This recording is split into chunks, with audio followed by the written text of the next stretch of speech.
Salam pemirsa, krisis Timur Tengah kembali mencapai titik didih. Pada akhir pekan, Israel secara resmi mengumumkan serangkaian serangan udara presisi terhadap sasaran-sasaran strategi di Iran. Target utama meliputi fasilitas pertahanan negara, depo bahan bakar, serta titik-titik vital di ibu kota Teheran dan kota-kota kunci lainnya.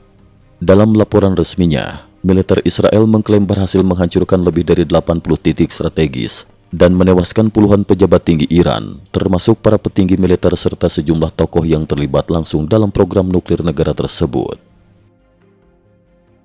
Panik di jantung pemerintah Iran, opsi pelarian dibahas diam-diam. Sumber-sumber diplomatik mengungkap, pasca serangan brutal itu, suasana di Teheran berubah menjadi tegang dan penuh ketidakpastian. Sejumlah staf dan penasehat utama pemimpin tertinggi Iran, Ayatollah Ali Khamenei, dilaporkan mulai membahas rencana evakuasi dengan pihak Rusia sebagai langkah antisipatif jika situasi keamanan semakin memburuk. Laporan eksklusif Iran Internasional menyebutkan, Wakil Kepala Staf Khamenei, Jenderal Ali Asghar Hejazi, telah berdiskusi secara tertutup dengan pejabat tinggi Rusia. Dalam pembicaraan itu, Moskow bahkan disebut-sebut menjamin jalur pelarian aman bagi keluarga dan pejabat elit Iran apabila keadaan benar-benar genting. Selain itu, sejumlah pejabat tinggi Iran juga telah menyiapkan rencana pelarian serupa sebagai respon atas kemungkinan jatuhnya pemerintahan akibat tekanan militer Israel yang belum pernah terjadi sebelumnya. Mossad di Jalan Teheran, pemburuan pejabat Iran berlangsung terang-terangan.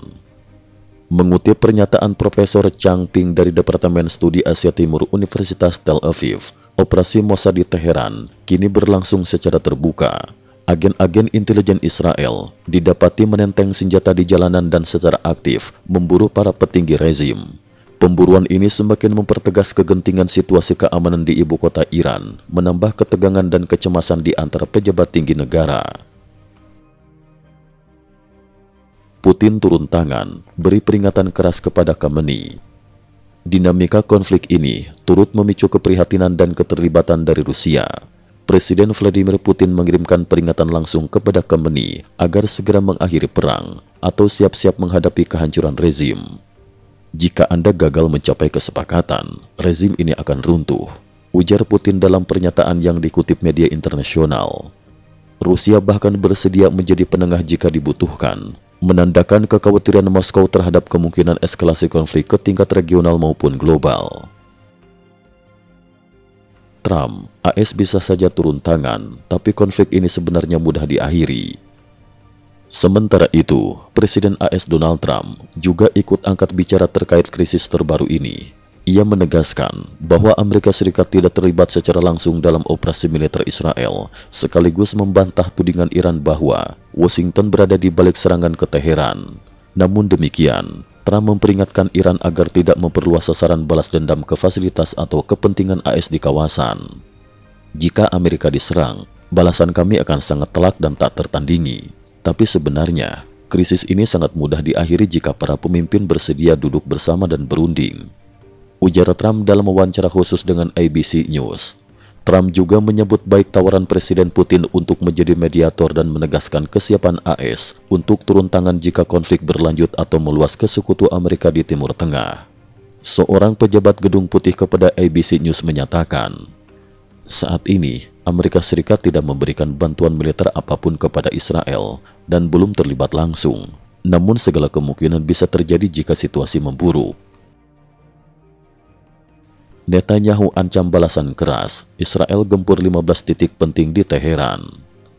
Tensi semakin tinggi setelah insiden serangan fatal di Bat Yam, hanya 15 menit dari Tel Aviv, yang menewaskan warga sipil.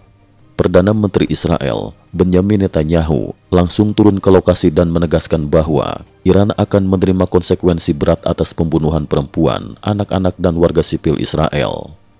Pada Sabtu 14 Juni 2025 malam, serangan udara Israel ke Teheran menyebabkan kepulan asap tebal di langit kota. Dalam hitungan menit, sedikitnya 15 target vital berhasil dihancurkan. Gedung Kementerian Kehakiman Iran pun ikut porak-poranda. Video amatir yang tersebar luas di media sosial menunjukkan kawah raksasa akibat ledakan bom Israel di jantung kota. Ribuan warga, termasuk sejumlah pejabat rezim, terlihat berbondong-bondong meninggalkan Teheran demi mencari perlindungan di daerah yang dianggap lebih aman. Sistem pertahanan udara Israel tetap siaga, meskipun hingga kini belum ada laporan signifikan tentang korban atau kerusakan akibat balasan serangan dari Iran.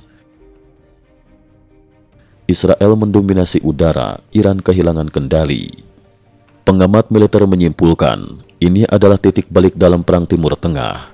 Sistem pertahanan udara Israel terbukti jauh lebih kokoh dibandingkan ekspektasi banyak pihak, sementara respon Iran justru kian melemah. Analisis terakhir menyebutkan, jika situasi seperti ini terus berlangsung, umur kekuasaan rezim Iran bisa dihitung dalam hitungan minggu. Menteri Energi Israel menegaskan, sebelum satupun bangunan di Israel roboh, 100 bangunan di Iran sudah rata dengan tanah. Sebagai bukti supremasi, Israel bahkan melancarkan serangan udara di Bandara Masa di Iran Timur Laut, lebih dari 2.300 km dari Israel, yang tercatat sebagai serangan terjauh sejak operasi dimulai. Angkatan Udara Israel juga dilaporkan berhasil menembak jatuh pesawat pengisian bahan bakar milik Iran untuk memastikan dominasi udara penuh dan memperkuat pesan pada Khamenei. Kami bisa menemukan dimanapun kamu bersembunyi. Pesan terakhir untuk Khamenei, Teheran bisa jadi lautan api. Menteri Pertahanan Israel dalam pernyataan resminya menegaskan jika Iran terus melakukan serangan rudal, maka Teheran akan dijadikan lautan api. Pada tanggal 15 Juni 2025, Trump kembali menggunakan slogan "Make the Middle East Great Again" melalui media sosialnya, menambah tekanan moral dan diplomatik pada kedua pihak. Iran melobi dunia minta bantuan negara ketiga. Kini, Iran terus melakukan lobi ke berbagai negara agar Israel mau menghentikan agresinya. Menurut laporan harian Israel Today, pemerintah Iran menyampaikan pesan langsung ke Israel lewat Italia dan Azerbaijan, serta melibatkan Qatar dan Oman sebagai mediator untuk membawa pesan damai ke Amerika Serikat. Di tengah isolasi dan tekanan militer, Iran tampak semakin kesulitan mencari dukungan dan jalan keluar dari krisis. Cukup sekian dulu, terima kasih atas perhatiannya. IT News juga memiliki channel di platform kancing.com. Mohon kunjungan dan bantu subscribe agar bisa mengikuti perkembangan dunia tanpa batas. Terima kasih. Link kancing ada di dalam description.